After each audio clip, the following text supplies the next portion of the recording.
तो in the last class भी discuss about the फजन्स rule ना, ये डिस्कस किया था फजन्स रूल, राइट। और इसके बाद में covalent character, polarising of cations, ये कुछ हमने डिस्कस किया था। वो टुडे भी discuss about the dipole movement. Dipole movement, अब डाइपोल मूवमेंट क्या होता है इसके बारे में थोड़ा सा समझने की जरूरत है। Dipole movement is the measure of electronegativity difference. किसका मेजरमेंट है? इलेक्ट्रोनेगेटिविटी में डिफरेंस क्या है। एक यहां पर हाइड्रोजन लिया है, एक क्लोरीन लिया है। मैंने कहा दोनों ने इलेक्ट्रॉन अपना शेयर किया, शेयर किया। आप देख रहे होगे कि इसने क्या काम किया, उस इलेक्ट्रॉन को लेकर के अपनी एरिया में हाइड्रोजन को बहुत ज्यादा घुसा लिया। तो इसका मतलब क्या हुआ कि ये जो इलेक्ट्रो पॉजिटिव हो गया और इसकी वजह से ये इलेक्ट्रो नेगेटिव हो गया। दूसरे शब्दों में कहें कि जो एक इलेक्ट्रॉन इसको कोवैलेंट बॉन्ड बनाने के लिए जो काम आया था, एक इलेक्ट्रॉन इसका, एक इलेक्ट्रॉन इसका, ये दोनों electron they must be in the middle. लेकिन मिडिल में ना होकर के इलेक्ट्रॉन किसकी ओर पहुंच गए? क्लोरीन की ओर पहुंच गए दोनों ही इलेक्ट्रॉन। तो इसको क्या कहेंगे? इलेक्ट्रोनेगेटिविटी होगी। ये पीछा नहीं छोड़ेगी 12th में भी, इसलिए सही से समझ में आनी चाहिए। और डाइपोल मूवमेंट को म्यू से शो करते हैं, किससे? राइट, किससे शो करते हैं? और इसका फार्मूला होता है E इंटू डी। ई क्या है? E इज द इलेक्ट्रॉन और डी क्या है? E is electronegativity, sorry. और D क्या है? D is the distance, internuclear distance. इसका न्यूक्लियस ये हो गया, सपोज कर लीजिए इसका न्यूक्लियस ये हो गया यहाँ पर, तो इंटरन्यूक्लियस डिस्टेंस जो हुई वो क्या कहलाएगी? That is the D। समझ गए नहीं? बोलो हाँ या ना। किसी को कोई डाउट हो तो बता सकता है। और इस टाइप से जो हाइड्रोजन और क्लोरीन के बीच में जो बॉन्ड बना, that bond is called the polar bond. क्या कहेंगे इसको? इस टाइप के बॉन्ड को पोलर बॉन्ड कहेंगे। और इस टाइप के कैरेक्टर को क्या कहेंगे? दिस टाइप ऑफ कैरेक्टर या this phenomena is known as polarity. क्या कहते हैं? Polarity. This phenomena is known as the polarity. Clear हुई बात? नहीं हाँ या ना, जबरदस्ती में था करना। आगे इसकी यूनिट की बात करें तो यूनिट होती है डिवाई, और 1 डिवाई की जो वैल्यू होती है वो 1 × 10⁻⁻18 ESU/cm। और 1 इलेक्ट्रॉन में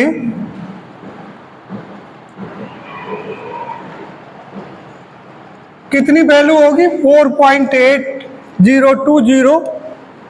10 × 10⁻⁻10। अगर मान लीजिए 2 इलेक्ट्रॉन्स है, you will be multiply by 2। 3 electrons है तो you will be multiply by 3। यहाँ पर इलेक्ट्रॉन की वैल्यू 3 हो सकती है, 2 हो सकती है, राइट। समझ गए मेरी बात को? एक इसमें नोट आपको करने की जरूरत है। इफ डाइपोल मूवमेंट इज 0, अगर डाइपोल मूवमेंट 0 है तो मॉलिक्यूल्स कैसा हो जाएगा? नॉन पोलर कहेंगे। क्या कहलाएगा? और मॉलिक्यूल्स हैविंग रेगुलर ज्योमेट्री, और ऐसे मॉलिक्यूल्स की क्या होगी? रेगुलर ज्योमेट्री होगी, उसमें कोई भी लोन पेयर इलेक्ट्रॉन्स नहीं होगा। And all the surrounding atoms are identical, और जितने भी सराउंडिंग आइटम्स होंगे they will be identical, like just like PCl5। मैंने कुछ ऐसे करके बताया था, सॉरी,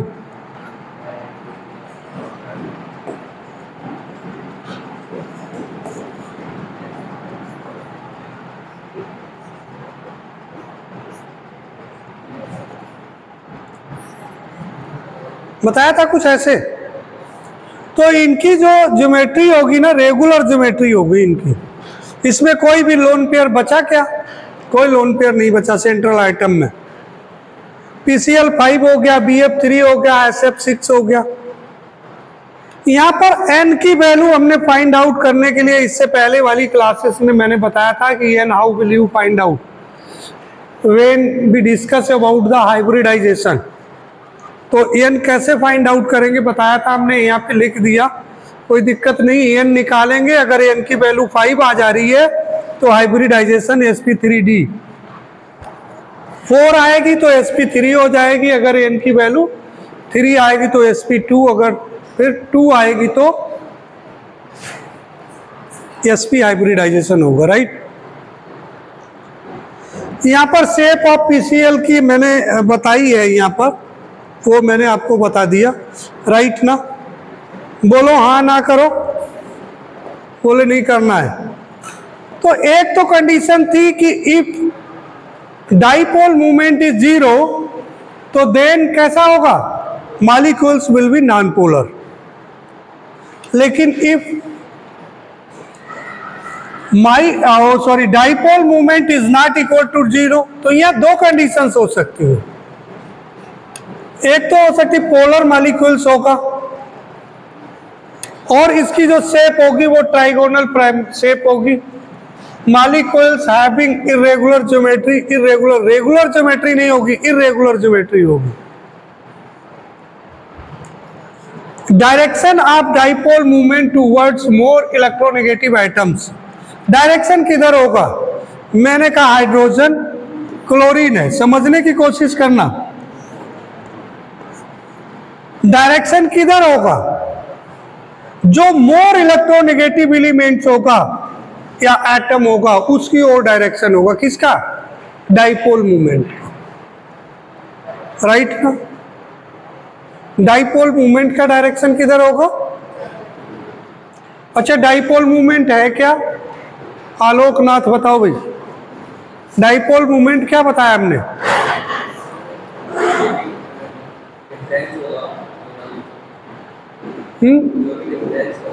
किसमें डिफरेंस होगा? अभी अभी मैंने बताया था, इसका मतलब तुम ध्यान से बिल्कुल नहीं बैठे हो। Sit down. मैंने कहा एक्चुअली में dipole movement is the difference of the electronegativity between the two atoms in a molecules.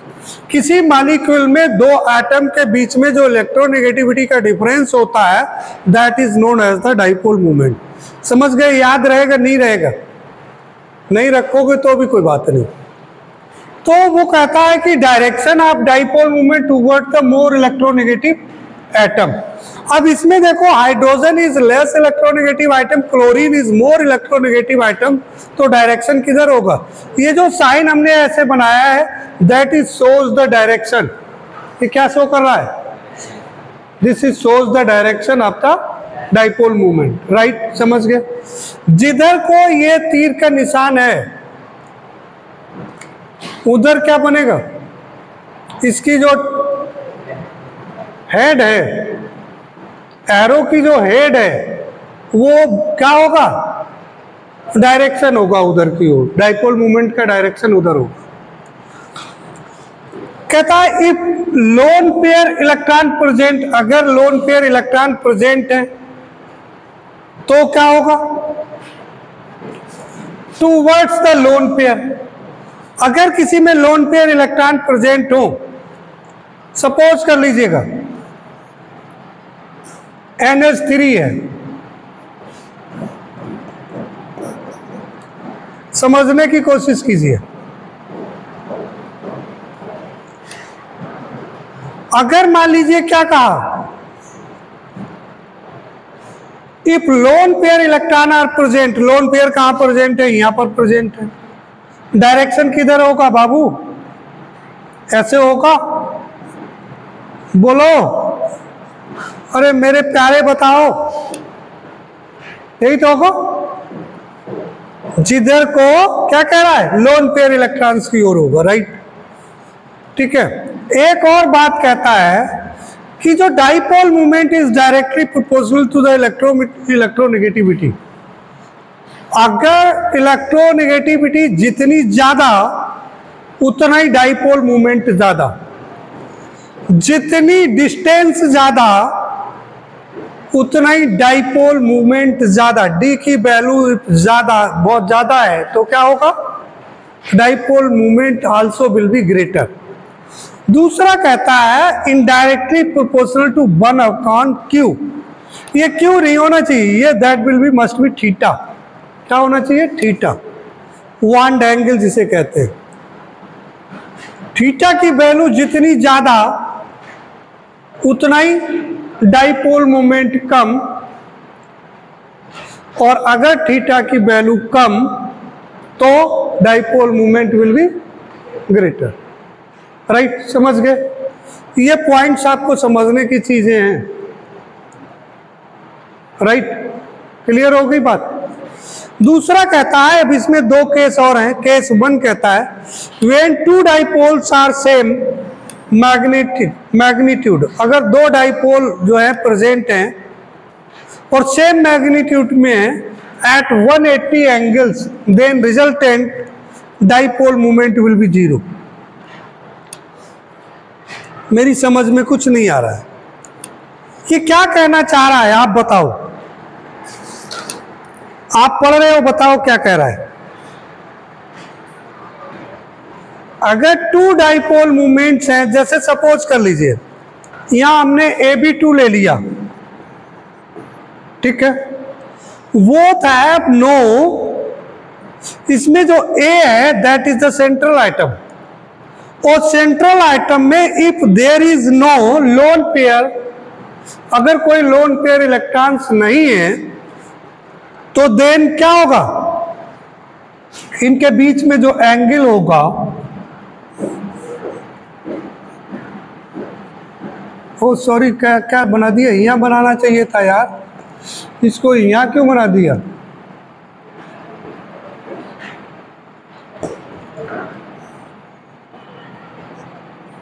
ये B है, ये B है।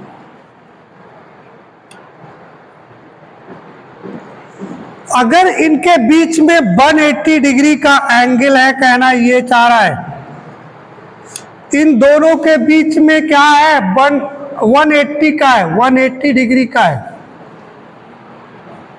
एंगल, कितना है 180 का, तो डाइपोल मोमेंट 0 होगा, ये कहना चाह रहा है। राइट, समझ गए? क्योंकि ग्रेटर है, बहुत ज्यादा है, तो 0 हो गया।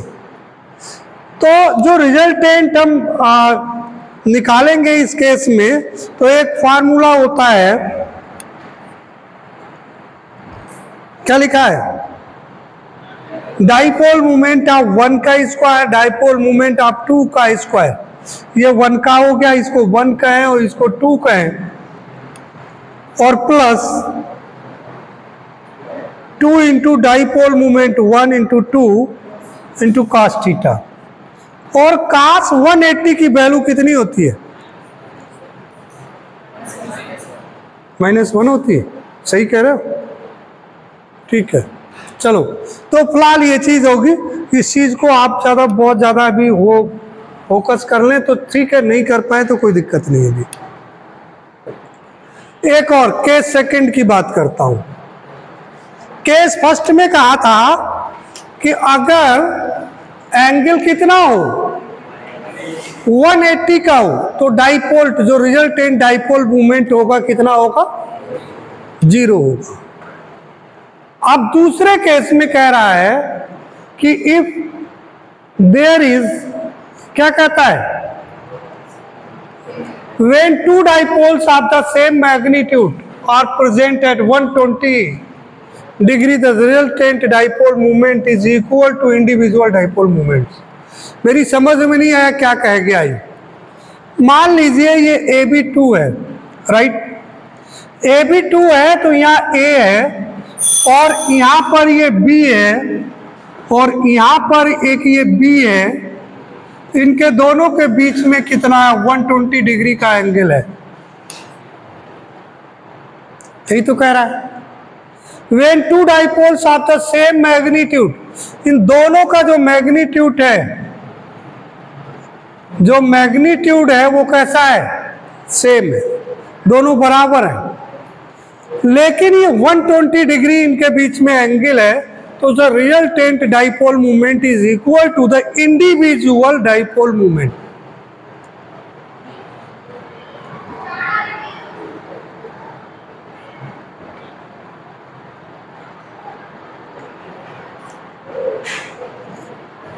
इंडिविजुअल डाइपोल मूवमेंट, इंडिविजुअल का मतलब क्या हो गया, किस पे डिपेंड करेगा, इसका इसके ऊपर डिपेंड करेगा, इसका इसके ऊपर। इंडिविजुअल का मतलब एक एक का, समझ के ना, कोई कंबाइन फॉर्म में नहीं, क्योंकि 180 का था तो दोनों कैसे हो गए, डाइपोल मूवमेंट कैसा हो गया, जीरो हो गया, दोनों अपोजिट साइड में तो जीरो हो गया। लेकिन ये कैसे काम करेगा, इंडिविजुअल डाइपोल करेगा। केस थर्ड है, केस थर्ड में कहता है when two dipoles are same magnitude, अगर दोनों सेम मैग्नीट्यूड में हैं और are present at zero angle, then the resultant dipole movement becomes twice of individual dipole movement. तो अगर जीरो एंगल है, कोई एंगल नहीं है उनके दोनों के बीच में,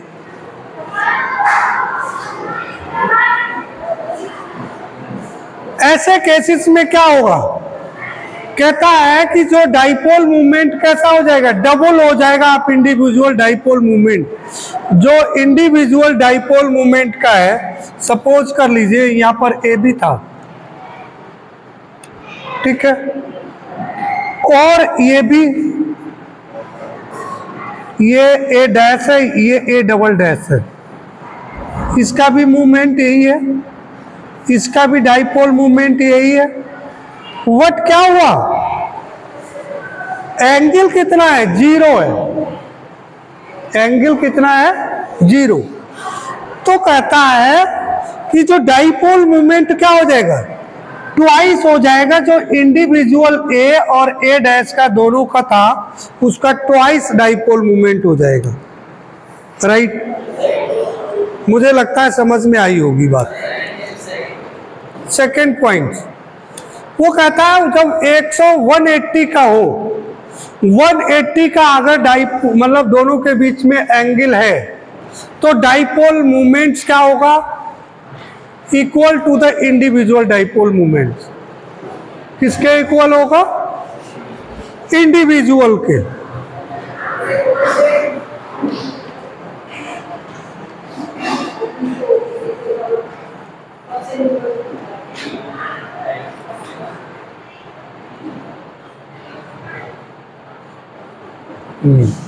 ठीक है, किसके इक्वल होगा, इंडिविजुअल, राइट। अब देखो नेक्स्ट पॉइंट कहता है रेजोनेंस, एक नेक्स्ट टॉपिक है ये।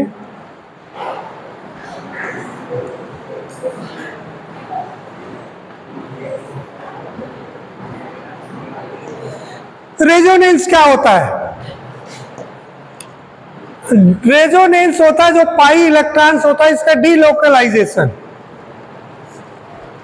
डी एक तो लोकलाइजेशन, लोकलाइजेशन का मतलब आप यहां पे रह रहे हो तो यहीं पे होना चाहिए, और डीलोकलाइजेशन क्या हो गया, आप यहां पर भी मिल सकते हो, यहां पर भी मिल सकते हो, यहां पर भी मिल सकते हो, यहां पर भी मिल सकते हो। तो ये क्या कहलाएगा, कौन स्ट्रांग होगा, जो व्यक्ति डीलोकलाइज होगा वो स्ट्रांग होगा।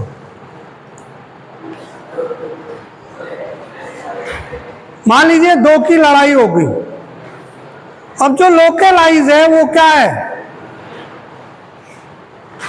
उसको तो पता है यहां पे मिलेगा, और गए उसको मार तोड़ के चले आए। और डीलोकलाइज होगा, उसका पहले पता करने पड़ेगा है कहाँ पे, तभी तो उस पर आप प्रहार करोगे। तो हो सकता है यहाँ हो, या हो सकता है अंदर ही अंदर चला जाए, ऐसा भी हो सकता है। तो वही कहने का मतलब है, यहाँ delocalise of pi electrons with the molecule resulting a stabilising effect, और ये इससे क्या होता है, स्टेबलाइजेशन होता है। अच्छा, डीलोकलाइज इलेक्ट्रॉन्स क्या होता है, दो तीन चीजें हैं, इसको समझ लो। Spreads electron across the molecules rather than localising them between specific atoms. जो इलेक्ट्रॉन है वो अपना फैला देता है, डीलोकलाइज कर देता है कि भैया तुम्हें जरूरत तुम ले जाओ, तुमसे नहीं जरूरत है अब तुम ले जाओ, जिसके साथ में होता है। अभी देखो समझेंगे इस डायग्राम के थ्रू। यहां देखिए डबल बॉन्ड ये है, कहाँ है, that is the pi bond. अब यहां पर क्या हुआ, ये पाई बॉन्ड यहां आ गया, राइट। पाई बॉन्ड का ही तो डीलोकलाइजेशन हो रहा है।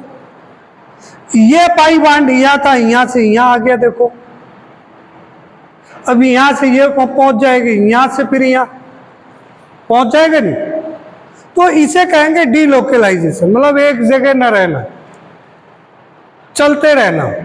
और ये किसका होता है delocalisation, that is the pi electrons. मैंने कहा है ना, इसको ध्यान रखना, किसका होता है। फिर स्टेबलाइजेस द मॉलिक्यूल्स। ये डीलोकलाइज क्या करता है, ये lowers the energy of the molecule, molecule की एनर्जी को लोअर कर देता है। एनर्जी ज्यादा हाई होगी तो कूदा कूदा घूमेगा भैया, होगा नहीं। और एनर्जी जब ज्यादा होगी, इधर उधर कूदे कूदे घूमेगा तो हो सकता है कोई ठोक दे या फिर ठुक जाओ, मे भी पॉसिबिलिटी ना। तो एनर्जी लेवल को कम कर देता है, कम कर देगा तो क्या होगा, वो बैठा रहेगा वहीं पे, रुका रहेगा, स्टेबलाइज हो जाएगा, मेकिंग इट मोर स्टेबल। इसको जो है क्या करता है, ये ज्यादा स्टेबल कर देता है। दूसरा करता है results in a hybrid structure. अब इसको ना तो इस स्ट्रक्चर के थ्रू दिखाया जा सकता है, ना इस स्ट्रक्चर के थ्रू दिखाया जा सकता है। हाइब्रिड स्ट्रक्चर क्या होता है, hybrid structure is the structure which can define the all possible delocalizing electrons.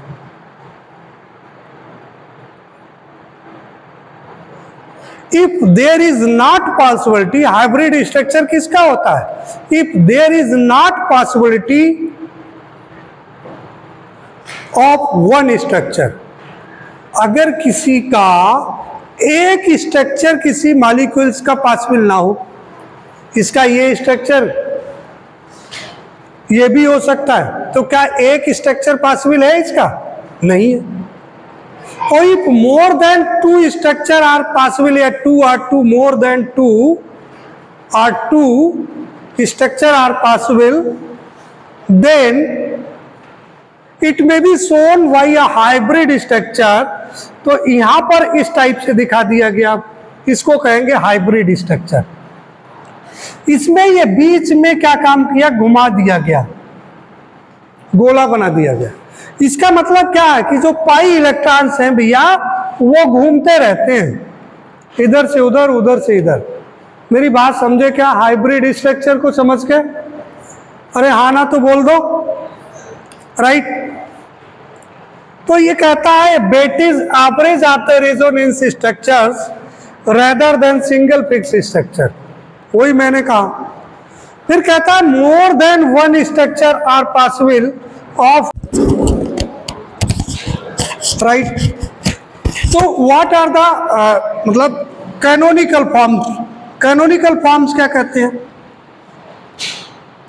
all the structures which are possible, all the structures which are possible for any of the molecules, if more than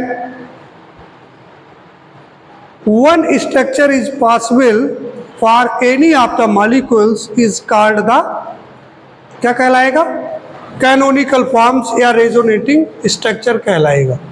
तो ये जो structures हैं ये क्या कहलाएंगे, दोनों canonical forms कहलाएंगे या फिर रेजोनेटिंग स्ट्रक्चर कहलाएंगे।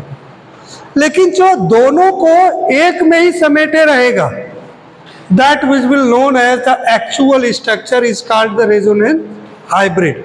इसको क्या कहेंगे? That is known as the resonance hybrid. क्या मेरी बात समझ पा रहे हैं? Yes. नेक्स्ट क्या है? एक और एग्जाम्पल है आपका, देखो यहाँ पर हम देते हैं आपको एसिटिक एसिड का। एसिटिक एसिड कुछ इस टाइप से होगा नहीं।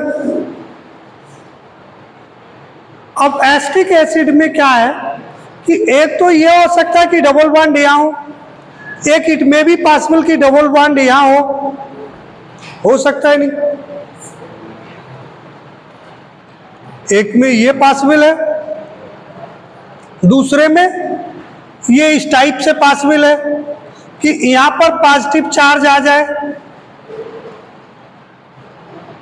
ठीक है, और डबल बॉन्ड हो ही ना। एक पॉसिबल ये है कि भाई CH3 और C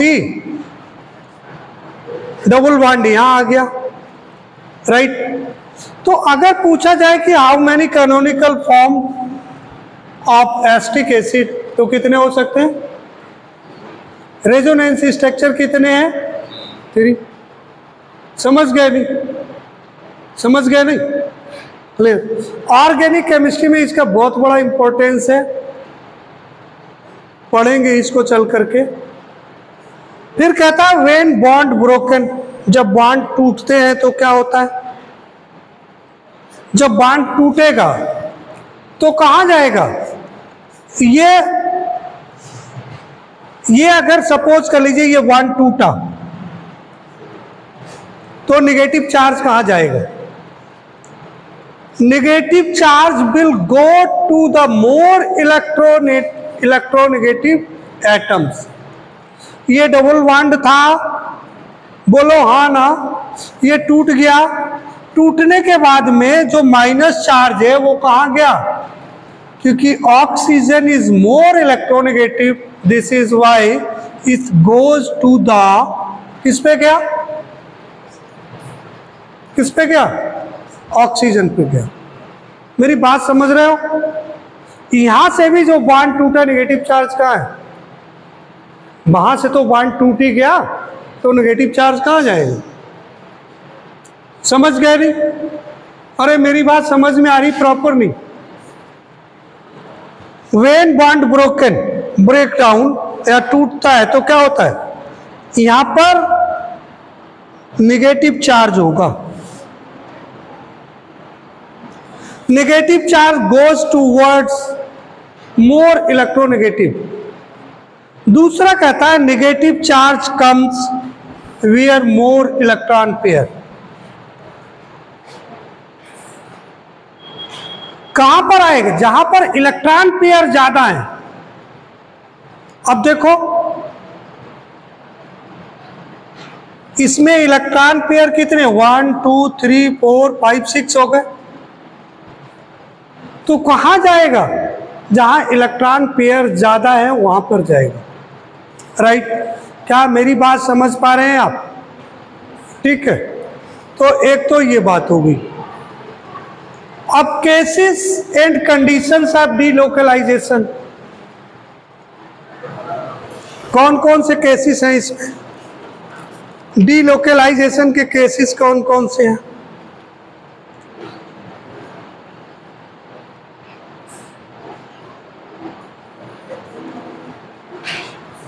एक केस ये है कि pi bond is conjugation of pi bond. Pi bond के ही कॉन्जुगेशन में रहेगा।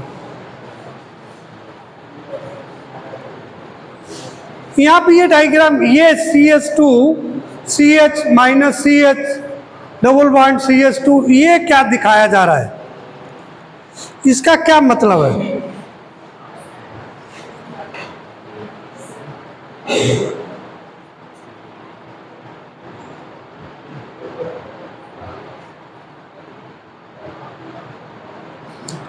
क्या आपको यहां पर इसको पाई बॉन्ड को डीलोकलाइज कर सकते हो? हाँ या ना? नहीं। क्यों नहीं? यहाँ पर नहीं कर सकते क्योंकि pi bond is in conjugation और पाई बॉन्ड के कॉन्जुगेशन में रहता है, इसलिए इसको नहीं कर पाएंगे। दूसरा, pi bond is in conjugation alternate position with negative charge. Alternate position, यहाँ पर पाई बॉन्ड जैसे आपने देखा ये था, ये था, ये था, ये था, ये था, यहाँ पाई बॉन्ड था, यहाँ पाई बॉन्ड था, यहाँ पे था ना। This is the alternate position. यहाँ पाई बॉन्ड है, यहाँ नहीं है, फिर है, फिर नहीं है, फिर है, फिर नहीं है, फिर है, फिर नहीं है। That is the alternate condition. Here is not the alternate conjugation, alternate position नहीं है। अगर डबल बॉन्ड को हम इसको यहाँ ले आते पाई बॉन्ड को, तो that is break down the rules. ये क्या करेगा? अल्टरनेट पोजीशन पे नहीं रहेगा। ठीक है, मेरी बात समझ रहे हैं? हाँ या ना? बोलो, अरे बताओ भाई। अरे कुछ बात आई समझ में नहीं?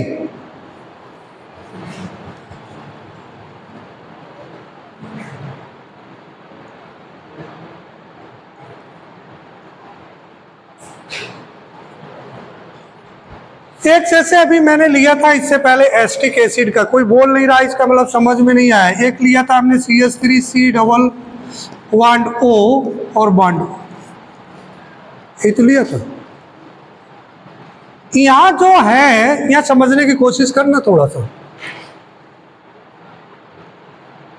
देखो समझो मेरी बात को। इसका दूसरा कॉन्जुगेशन क्या हो सकता है कि भैया इस पे कार्बन पे प्लस चार्ज आ जाए। अभी यही तो मैंने बनाया था, यहाँ O नेगेटिव आ गया, यहाँ O नेगेटिव आ गया, राइट। एक ये बनाया था मैंने कि ये कार्बन था, ये सिंगल बॉन्ड O हो गया, नेगेटिव चार्ज रह गया, या डबल बॉन्ड हो गया, ये सिंगल बॉन्ड था। तो अल्टरनेट में हो गया भाई। देखो ये यहाँ पर डबल बॉन्ड, सिंगल बॉन्ड, अब ये जाएगा तो अल्टरनेट पोजीशन पे जाएगा, यहाँ जाएगा, यहीं पर तो गया। हाँ या ना? मेरी बात समझ पा रहे हो? यहाँ डबल बॉन्ड ये है नहीं, तो वो ये कहना चाह रहा है, समझ गए नहीं? पॉइंट क्लियर है ये नहीं? अब कहता है pi bond is conjugation with positive charge. Positive charge के साथ में कॉन्जुगेट करता है। कौन सा? Alternate position. भैया अल्टरनेट पोजीशन जैसे मान लीजिए ये है, ये पाई बॉन्ड है, यहाँ पाई बॉन्ड नहीं है। अब ये जाएगा तो अल्टरनेट पोजीशन पे जाएगा, मतलब पहले सिग्मा बॉन्ड होगा एक में, आप कहो ये पाई बॉन्ड यहाँ आ जाए, यहाँ नहीं आएगा, ये कहाँ जाएगा? अल्टरनेट पोजीशन, यहाँ पे जाएगा। मेरी बात समझे हो? ये कहना चाह रहा है। दूसरा कहता pi bond is in conjugation with positive charge. Positive charge के कॉन्जुगेशन में रहता है। Pi bond is in conjugation with loan pair electron. Lone pair electrons के भी कॉन्जुगेशन में रहता है। Pi bond in the conjugation with odd electrons. अगर ऑड इलेक्ट्रॉन्स हैं तो वहाँ पर भी इसका पाई बॉन्ड का कॉन्जुगेशन रहता है। ठीक है, राइट। एक टॉपिक और है, हाइड्रोजन बॉन्ड। इसको बहुत जल्दी खत्म करते हैं। हाइड्रोजन बॉन्ड क्या कहता है? A type of intermolecular force. कैसा है? इंटरमॉलिक्यूलर फोर्स है।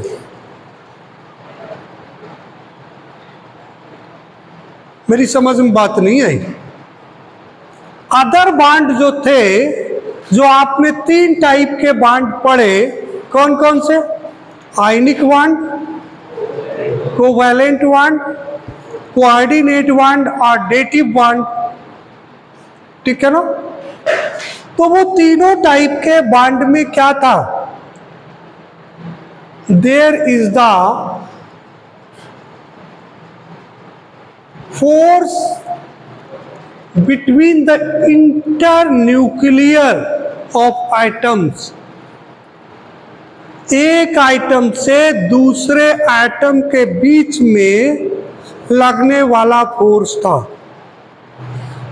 इंटर एटॉमिक कह सकते हैं फोर्स, वो जो थे कैसे थे, इंटर एटॉमिक फोर्स थे।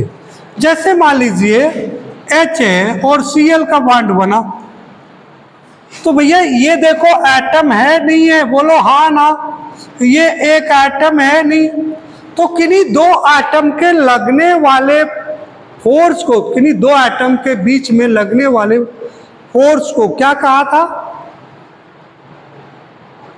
आयनिक बॉन्ड या कोवैलेंट बॉन्ड या कोऑर्डिनेट बॉन्ड। व्हाट, यहां पर कहानी पलट गई। यहां पर कहानी क्या हो गई कि किन्हीं दो मॉलिक्यूल्स के बीच में, सपोज कर लीजिए H2O, इन दो के बीच में लगने वाला जो फोर्स होगा, ये भी एक मॉलिक्यूल है, ये दूसरा मॉलिक्यूल है, तो इंटर मॉलिक्यूलर फोर्स कहा गया। दो मॉलिक्यूल्स के बीच में लगने वाला फोर्स होता है। कितना डिफर है, समझ गए नहीं, इतना डिफरेंस समझे। ये मॉलिक्यूल्स के बीच में लगता है और वो एटम्स के बीच में लगते थे। That arises between molecules with a hydrogen atom bonded to a highly electronegative atoms. Hydrogen bond hydrogen से ही, एटम से ही बॉन्डेड होता है, और हाइड्रोजन से बॉन्ड होता है, इसीलिए इसको हाइड्रोजन बॉन्ड कहते हैं। हाइड्रोजन के साथ कौन बॉन्ड बना लेता है, मोर इलेक्ट्रोनेगेटिव आइटम। जैसे मैंने लिखा यहां पर,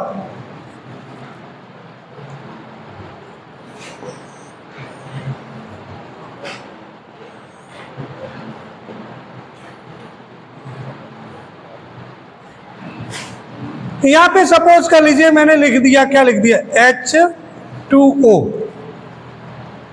वो ऐसे भी मत लिखो, आप कहता है एक बच्चा कि सर मैं तो ऐसे लिखूंगा, मैंने कहा ऐसे ही लिखो। एक बच्चा कहता है एक हाइड्रोजन, हमने एक तो मॉलिक्यूल्स यहाँ लगा लिया।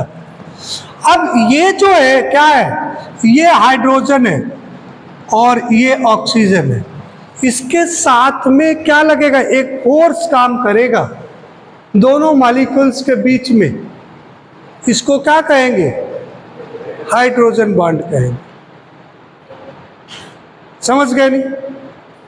और इसके लिए कैसा होना चाहिए, हाइड्रोजन बॉन्ड बनाने के लिए मोर इलेक्ट्रोनेगेटिव एटम्स होना चाहिए, highly electronegative. Oxygen is highly electronegative, तो किसके किसके साथ में बना सकता है, ये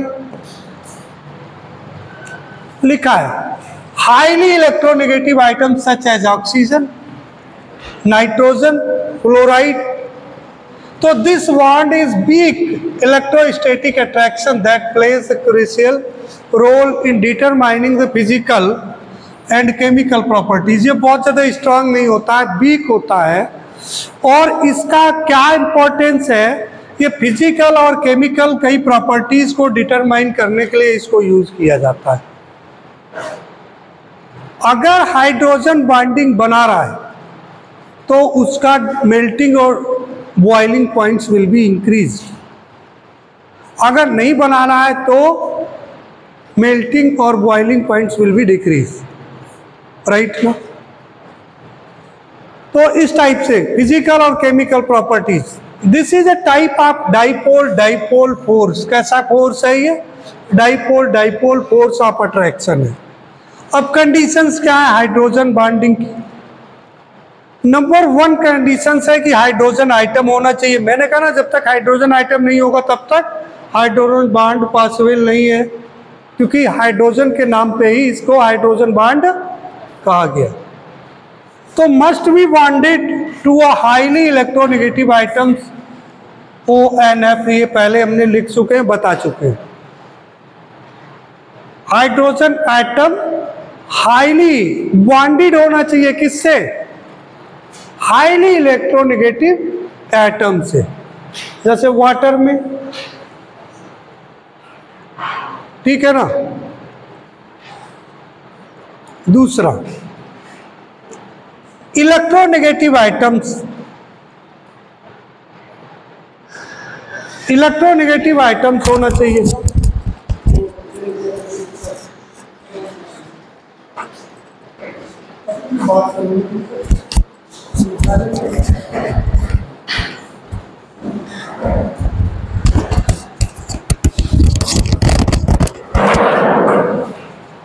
ठीक है, तो must be bonded to the hydrogen atom creating a partial positive charge on the hydrogen. Hydrogen पे पार्शियल पॉजिटिव चार्ज हो तब ये करेगा। क्यों? अच्छा, आप कहोगे सर, अब देखो ऑक्सीजन क्या है, ये हाइड्रोजन है, ये हाइड्रोजन है, ये इसका जो शेयर्ड पेयर्ड इलेक्ट्रॉन है वो किधर की ओर होगा? ऑक्सीजन की ओर होगा, क्योंकि इसमें 2 लोन पेयर ये है, 1 लोन पेयर ये है, 2 लोन पेयर है, ठीक है ना। तो उसी के 2 वर्ड्स होगा, राइट, समझ गए। तो यहाँ पे क्या कहता है, जब इस पे क्या आ जाएगा? पार्शियल पॉजिटिव चार्ज आ जाएगा, और ऑक्सीजन पे क्या आ जाएगा? पार्शियल नेगेटिव चार्ज आ जाएगा। बोलो, ऑक्सीजन पे पार्शियल नेगेटिव चार्ज आएगा और हाइड्रोजन पे पार्शियल पॉजिटिव चार्ज आ जाएगा। क्या मेरी बात समझ पा रहे? अब कहता है polarity, the molecules must have a significant dipole movement, उसमें डाइपोल मूवमेंट होना चाहिए, पोलैरिटी होना चाहिए। Water is a polar bond, जहां पर पार्शियल नेगेटिव पार्शियल पॉजिटिव हो जाए तो वो पोलर बॉन्ड होगा, तो पोलैरिटी आ जाएगी, allowing for electrostatic attraction, right. फिर प्रॉपर ओरिएंटेशन, ठीक है। अब ओरिएंटेशन क्या है? सपोज कर लीजिएगा आपका यहाँ पे ऐसे हो गया, ये हाइड्रोजन हो गया, यहाँ हाइड्रोजन हो गया, क्या ये हाइड्रोजन हाइड्रोजन बॉन्ड बनाएगा? नहीं बनाएगा, बनाएगा? नहीं बनाएगा।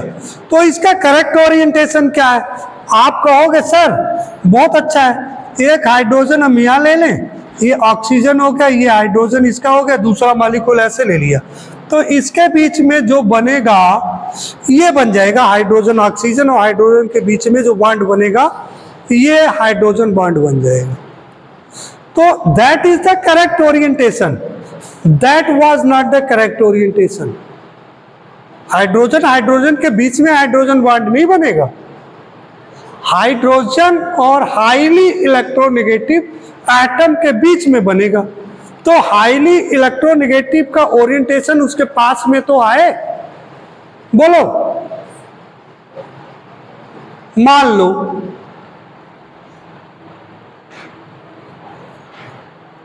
तुमने दोस्ती कर ली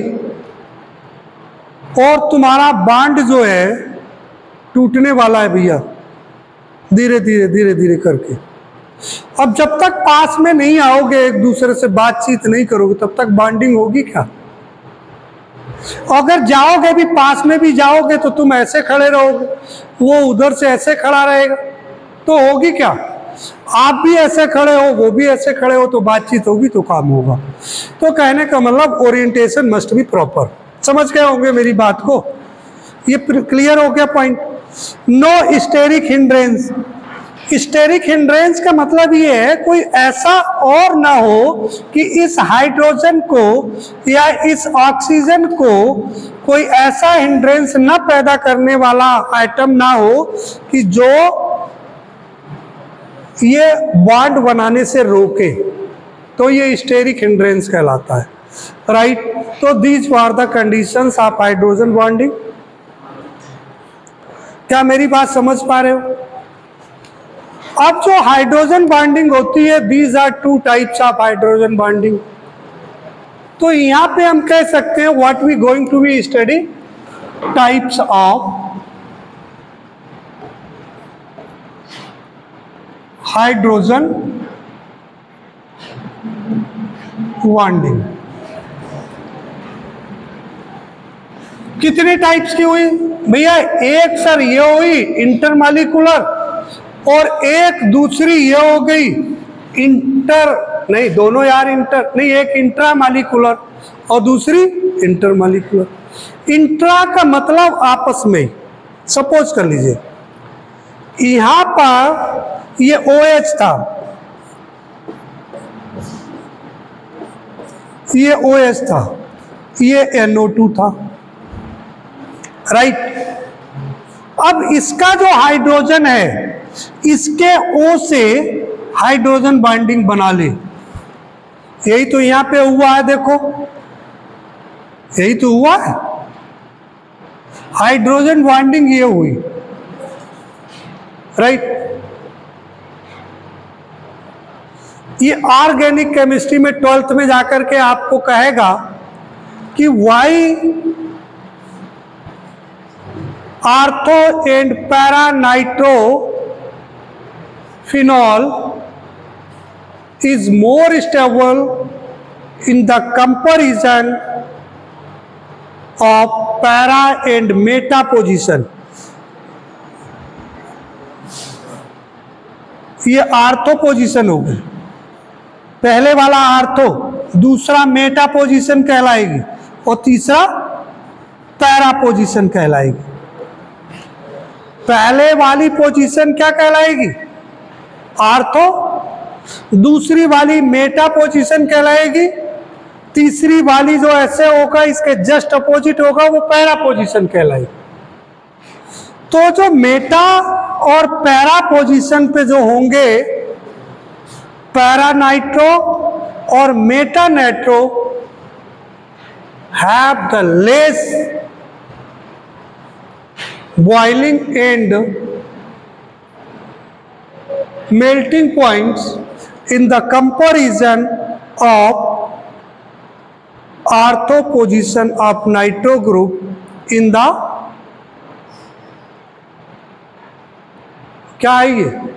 अल्कोहल है, क्या कहेंगे इसको? क्या बोला मैंने? फिनॉल। ठीक है, ये क्वेश्चन है 12th में है, आप समझने की कोशिश करो, आंसर यहाँ मिलता है, क्वेश्चन आता है 12th में, यहाँ भी आ सकता है, यहाँ भी क्वेश्चन में भी जनरेटेड है, यहाँ पे क्वेश्चन दे दिया जाए तो कोई गलत नहीं है, लेकिन दोनों में ये क्वेश्चन कवर अप करता है, राइट। आप समझ लो, यही से समझने की चीज है। तो ये तो हो गया इंट्रा। इंट्रा का मतलब एक ही मॉलिक्यूल्स के बीच में, आ गए नहीं, समझ में आ गया इंट्रा। एक हो गया इंटर, एक हो गया इंटर हाउस, एक हो गया इंट्रा हाउस कंपटीशन, मतलब हाउस में ही कंपटीशन हो, एक ही हाउस के बच्चों में कंपटीशन हो तो क्या कहेंगे? Intra house competition. और एक हाउस की दूसरे हाउस से कंपटीशन हो रही है तो वो क्या कहेंगे? Inter house competition.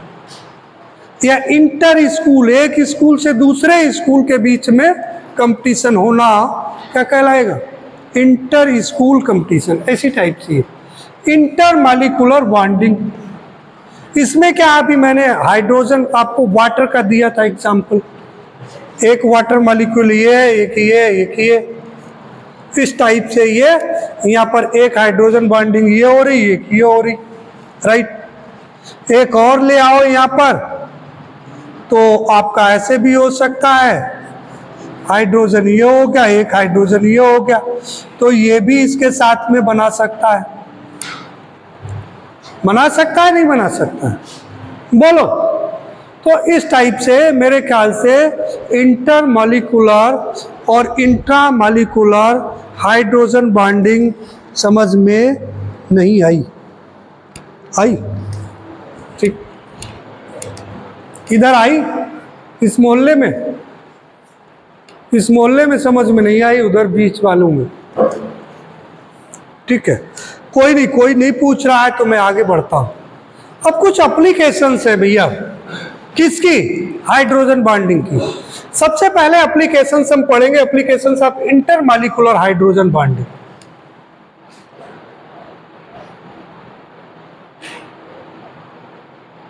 Intermolecular. Acetic acid forms dimer. Acetic acid क्या है? Basically that is the acetic acid, है ना? और this is also acetic acid, ये दूसरा एसिटिक एसिड। डाइमर क्या कहते हैं? डाइमर का मतलब दोनों आपस में जुड़ जाएं, एक ही टाइप का मॉलिक्यूल्स आपस में जुड़ जाए किसी भी टाइप से, तो उसको क्या कहेंगे? डाइमर कहते हैं।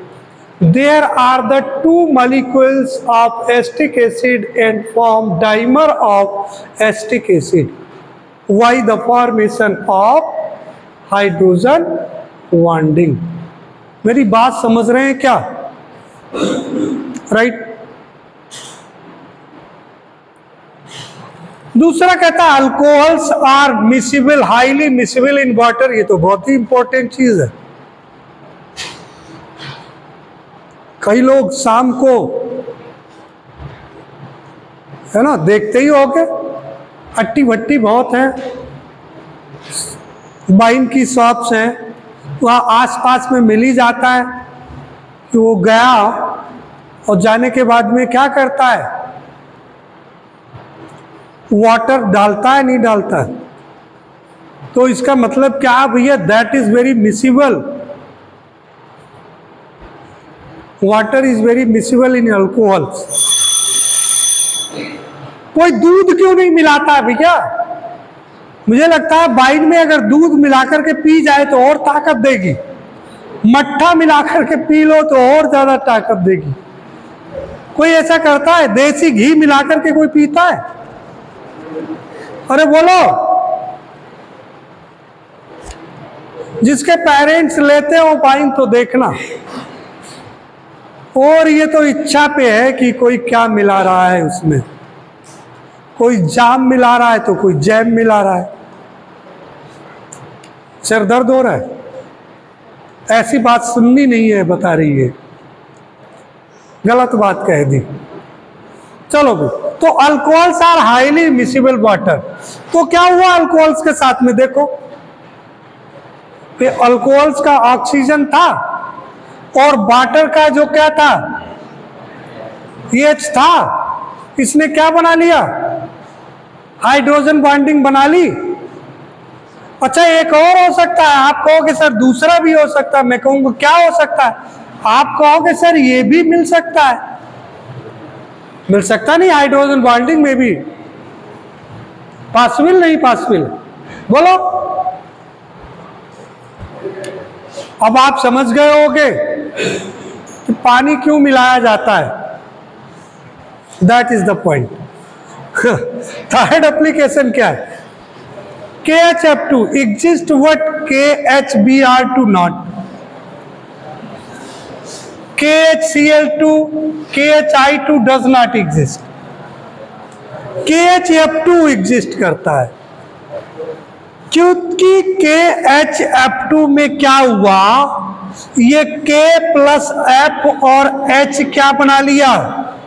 हाइड्रोजन बॉन्डिंग बना ली। इसमें KHBr में ये पॉसिबिलिटी नहीं हो पाई क्योंकि fluorine is more electronegative, bromine is less electronegative. That is why there is no hydrogen bonding. There is also not hydrogen bonding and there is also not hydrogen bonding. This is why, क्या reason है? Question में भी arise here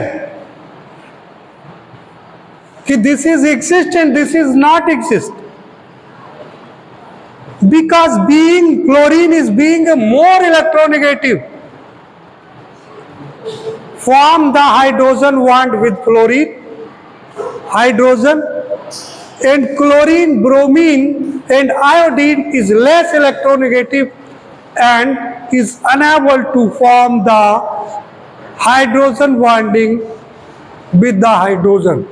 That is why these molecules are not exist. समझ गए?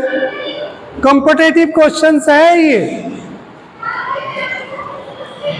दूसरा कहता है if number of hydrogen bond, oxygen hydrogen bond will be more, जितने ज्यादा ऑक्सीजन हाइड्रोजन बॉन्ड होंगे, viscosity will be more surface tension ज्यादा हो जाएगा, एंड लेस वेपर प्रेशर कम हो जाएगा। वेपर प्रेशर क्या होता है? Vapour pressure is the pressure just above the liquids. मेरी बात समझो। भूख लग रही है? चना खत्म हो गए, रीतू को खिलाता। क्या मैंने बताया? वेपर प्रेशर क्या है? मान लीजिए ये बोतल है और इसको खुला छोड़ दिया जाए, ठीक है, पानी है नहीं, ये खाली लिए घूम रहे हो, ये इसको खाली हमने छोड़ दिया और इसका ढक्कन हमने निकाल लिया, तो जो वाटर की क्या है, जो अपर साइड है, अपर लेयर, उसके ऊपर जो वेपर्स बन रही है वाटर की, उसको क्या कहेंगे? That is called the vapour pressure. मेरी बात समझ गए? तो हाइड्रोजन बॉन्डिंग जितनी ज्यादा होगी, वेपर प्रेशर उतना ही कम होगा, क्योंकि वो हाइड्रोजन क्या करेगा? हाइड्रोजन बॉन्डिंग उसको जकड़े रहेगा, छोड़ेगा नहीं मॉलिक्यूल्स को। तो मॉलिक्यूल्स को छोड़ेगा नहीं तो वेपर प्रेशर कम बनेंगी। राइट? मेरी बात समझ आ रही? More hydrogen bonding, more will be the boiling point and melting points. क्या इतनी बात समझ में आ गई? बोलो हाँ या ना, बताओ। अरे बताओ भाई।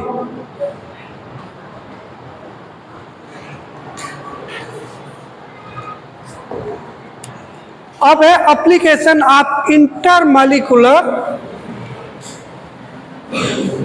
है ये क्या था? इंटरमॉलिक्यूल्स तो मैंने ये बता दिया। अब यहां भी यही चीज लिख दी, ये गलत लिखी है, रॉन्ग लिखी है, इसको होगा इंट्रा मॉलिक्यूलर। नहीं, बुद्धि खराब हो गई, तुम लोगों का असर आ गया। ये बिल्कुल सही है।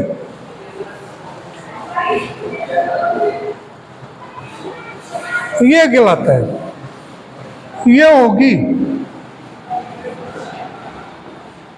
Intra molecular hydrogen bonding.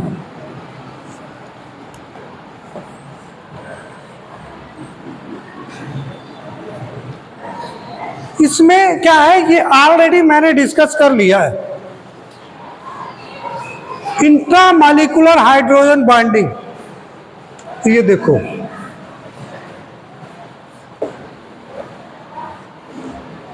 यही तो था। इसमें क्या था? ये क्या कह रहा है? क्या कह रहा है भाई, बोलो। ये दोनों में क्या कह, ये अलग है, ये दूसरा है, ये दूसरा है। अगर इंट्रा होगी, इंट्रा हाइड्रोजन बॉन्डिंग होगी तो कैसा हो जाएगा? That will be more stable. तो इसकी क्या एप्लीकेशन क्या हो गई? इसकी एप्लीकेशन हो गई कि इट अटेन